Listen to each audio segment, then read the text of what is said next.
Ready or not, I got ready and I prepared ahead for the most important events of my life.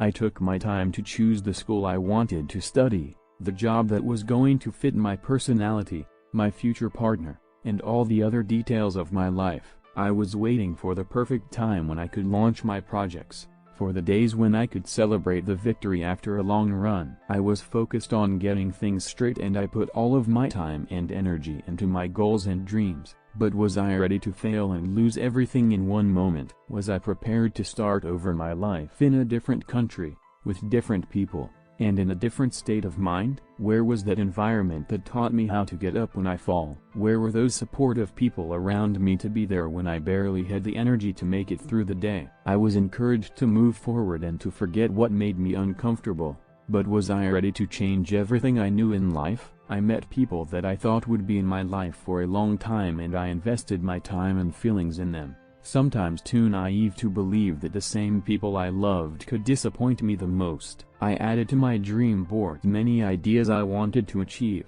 and I imagined the day when I would celebrate them. But where were the lessons to teach me how to behave after a great deception, an illness, or a loss? I was selfish and I did not care for those around me when probably they needed me the most too. They had problems too, but I wasn't walking on a solid foundation.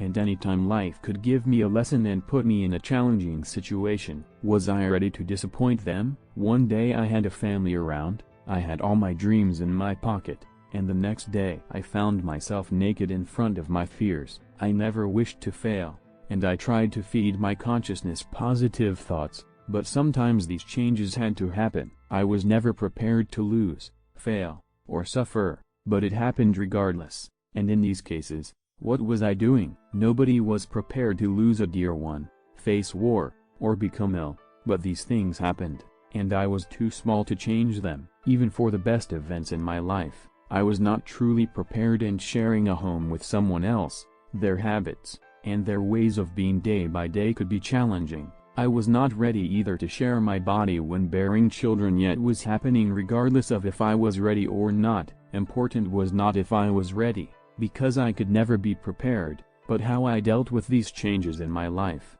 The most powerful solution to overcome a great deception in life stayed in my hands. I had those little seeds of hope that had everything necessary to thrive between my covers and the resources to bloom and grow again. Some seeds were dormant for a very long time until the conditions became favorable and triggered the changes from outside. These signals, as small as a sunrise or the moonlight, activated a small seed that started a new life. The resources were inside of me, and the most powerful was my mind. When I could change my perspective and state of mind, I could also find the courage and determination to move forward. But I was feeding my mind random thoughts, good and bad without distinction. My subconscious couldn't have a sense of humor and acted accordingly. That's why it was so hard to start moving those wheels, when there was a push and pull between what could help me and what was destroying me, slower or faster.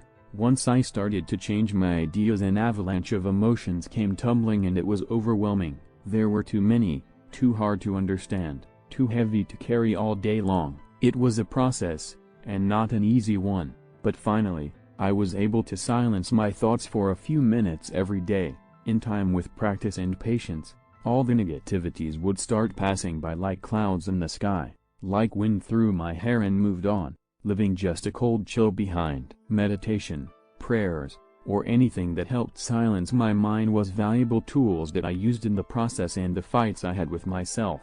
In time I discovered that I could silence my thoughts and I could make room for things that brighten up my days, because a busy and cloudy mind couldn't see behind the horizon. Nature was a great healer also, and a simple walk in a garden with colorful flowers, the power of the ocean that sent to the shore foamy waves, or maybe the sun that warmed my frozen soul, was a long and painful process kept in isolation, and a journey that I took alone. Only after I got the equilibrium back, I could try again from a different state of mind. Was I ready for that? Probably still not, but I would never be ready unless I would try and learn something from my past experiences. Walking with fear and caution, but not stopping, was a better way of living than never trying. I would never be ready again like I was when I didn't know what disappointment or illness was. I was still the best version of myself because as a small seed, I pushed through dirt, and I was able to face the sun once again, deepening the roots that would make me stronger than ever and more powerful than I ever knew I was ready to be. At my life on Earth,